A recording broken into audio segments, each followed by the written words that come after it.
नमस्कार मित्रों आजकल की भाग दौड़ की जिंदगी में विकृत जीवन शैली या लाइफ स्टाइल के विकृत हो जाने के कारण पाचन से संबंधित, पेट से संबंधित अनेक बीमारियां, अनेक समस्याएं उत्पन्न हो रही हैं। हम यहाँ आज कुछ सामान्य जो कि अधिकांश पाई जाने वाली हैं उन बीमारियों के बारे में चर्चा करेंगे। Some common problems of the digestive system. और ये वीडियो चिकित्सक या रोगी सबके लिए अत्यंत उपयोगी है, इसलिए कृपया इसका लाभ लें। मैं डॉक्टर राम अरोड़ा, उज्जैन से एक आयुर्वेद चिकित्सक, आप सबका हार्दिक स्वागत है। और मैं तो एक अनुरोध आपसे, विनम्र अनुरोध, कि हमारे YouTube channel Ayurveda by doctor Ram Arora पर स्वास्थ्य संबंधित 600 से भी अधिक वीडियोस अपलोडेड है। कृपया उनका लाभ लें और आपके अपनों को भी इसका लाभ मिल सके, इसलिए कृपया लाइक, सब्सक्राइब करते हुए उन्हें शेयर करें। तथा हमारे मोबाइल नंबर 9826840268 को अपने व्हाट्सएप ग्रुप में जोड़ें, जिससे कि हम आपके अपनों तक भी अपनी सेवाएं दे सकें। मित्रों, ये हमारा पूरा पाचन संस्थान, डाइजेस्टिव सिस्टम, मुंह से लेकर गुदा तक, जिसमें कि mouth, pharynx, oesophagus, stomach, small intestine, large intestine, rectum, anal canal और एनस लास्ट में, ये पूरा डाइजेस्टिव खाना खाया, पाचन हुआ और जो मल के रूप में एनस से निकला। और इसमें खास देखिएगा, ये आंतों की जो गति है, जिससे कि खाना खाने पे आगे पाचन के खाना आगे बढ़ता रहता है, ये इनवॉलेंट्री मसल्स यानी कि स्वैच्छिक अपने आप काम करने वाली मसल्स से गिरा रहता है, जिससे कि आपस में इसका अपने आप कंट्रैक्शन, रिलैक्सेशन होते रहता है और खाना आगे बढ़ता रहता है। स्मॉल इंटेस्टाइन से लार्ज इंटेस्टाइन, लार्ज इंटेस्टाइन से कोलन, कोलन से फिर रेक्टम और एनस में। इसके साथ ही कुछ अन्य अंग भी पाचन में सहायता करते हैं, जैसे दांतों से चबाना, ओंठ जिह्वा से स्वाद लेना और salivary gland, pancreas, liver, gall bladder इत्यादि से विशेष तरह के एंजाइम सिक्रीट होते हैं, जिनसे कि भोजन का पाचन सही होता है। अब पहली समस्या सबसे है बहुत जो पाई जाती है, पेट में दर्द। क्या करें, तो गैस्ट्राइटिस हो सकता है, आमाशय में सूजन आ जाए किसी कारण, एपेंडिसाइटिस का नाम तो आपने सुना ही होगा, जिसमें कि बहुत तेज दर्द होता है, उल्टियां होती हैं और कई बार तत्काल ऑपरेशन कराना पड़ता है, इन्फ्लेमेटरी डिजीज आदि। पेट का फूलना, ब्लोटिंग या गैस बनना, क्या कारण है इसका? कि गैस इकट्ठी हो जाना, आंतों की कोई अन्य समस्या, डिसऑर्डर, और खाना कोई जो ऐसा खा लिया हो जो टॉलरेट ना हो, ना उचित बैठा हो, उसके लिए इसमें गैस बनने लगती है और पेट फूलने लगता है। सीने में जलन, जैसे कि नाम से स्पष्ट है, सीने की यानी कि हार्ट के पास हार्ट बर्न, सीने में जलन, गैस्ट्रोइसोफेजियल रिगर्जिटेशन डिजीज। ये मित्रों, पूरा खाना लिया और स्टमक यानी कि आंतों में, आमाशय में पहुंचा, जब उसमें एसिड रहता है, ये एसिड जब रिगर्जिटेट या पीछे उछाल मारकर अन्न नलिका में आने लगता है, तो सीने में जलन होने लगती है, जिससे कि गैस्ट्रोइसोफेजियल रिफ्लक्स डिजीज कहा जाता है। ये सामान्यतः रिफ्लेक्शन कभी कभी होना तो सामान्य चीज है, लेकिन जब बार बार होने लगे तो इसको डिजीज कहा जाता है, गैस्ट्रो इसोफेजियल रिफ्लेक्शन डिजीज।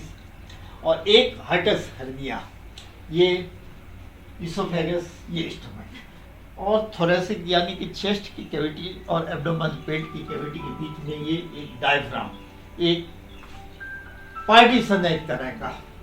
जब ये पार्टीशन डायफ्राम कमजोर हो जाए तो ये स्टमक बल्जिंग होकर ऊपर की तरफ फूल जाता है, जिससे कि एसिड ऊपर की तरफ जाने लगता है और सीने में जलन होने लगती है, हाइटस हर्निया। नासिया वोमिटिंग, देखा होगा कि कई बार वायरल इन्फेक्शन हो जाना, उसमें उल्टी सी होने लगती है, जी मचलाने लगता है, फूड पॉइजनिंग, कोई गलत खाना खाने में आ गया, फूड पॉइजनिंग हो गई, उससे मोशन सिकनेस, कई बार महिलाओं को विशेषता बस में या कार में यात्रा करते समय उल्टियाँ आती हैं, चक्कर आते हैं, वो मोशन सिकनेस। और मॉर्निंग सिकनेस प्रेग्नेंट महिलाओं में, गर्भवती महिलाओं में सुबह के टाइम प्रायः उल्टियाँ होती हैं, वो मॉर्निंग सिकनेस। कॉन्स्टिपेशन बहुत ही ज्वलन समस्या, आम समस्या है हाल ये।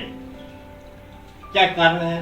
एक तो लो फाइबर इंटेक, भोजन में रेशे कम होना, बाजार का जंक फूड, फास्ट फूड खाना और सलाद फल फ्रूट की कमी होने के कारण, जिसमें कि रेशे की कमी है, इस कारण ये कॉन्स्टिपेशन होता है। डिहाइड्रेशन, पानी की कमी होना शरीर में, इतनी फुर्सत नहीं कि पानी पिए 8 से 10 गिलास। कुछ दवाइयों के साइड इफेक्ट हैं जिसके कारण कॉन्स्टिपेशन होता है। और एक IBS, एक तरह की बीमारी है जिसका कोई कारण नहीं, अपने आप हाथों में ऐसी खराबी आने लगती है, कभी दस्त, कभी कब्जी। दस्त, डायरिया, लूज मोशन, कई बार बार पतले पतले दस्त जाना, इन्फेक्शन के कारण हो जाना, IBS जैसे कि आपको पता है कि कभी कब्जी, कभी पतले दस्त लगना, और इन्फ्लेमेटरी बाउल डिजीज।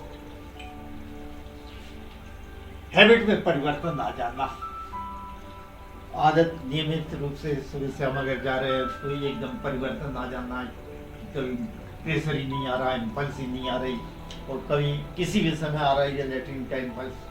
ये हैबिट में परिवर्तन किसके कारण से क्या है कि बहुत से, एक तो डाइटरी भोजन में कोई चेंजेज आ गया हो, कहीं बाहर गए, खाना में परिवर्तन आ गया, और दूसरा स्ट्रेस के कारण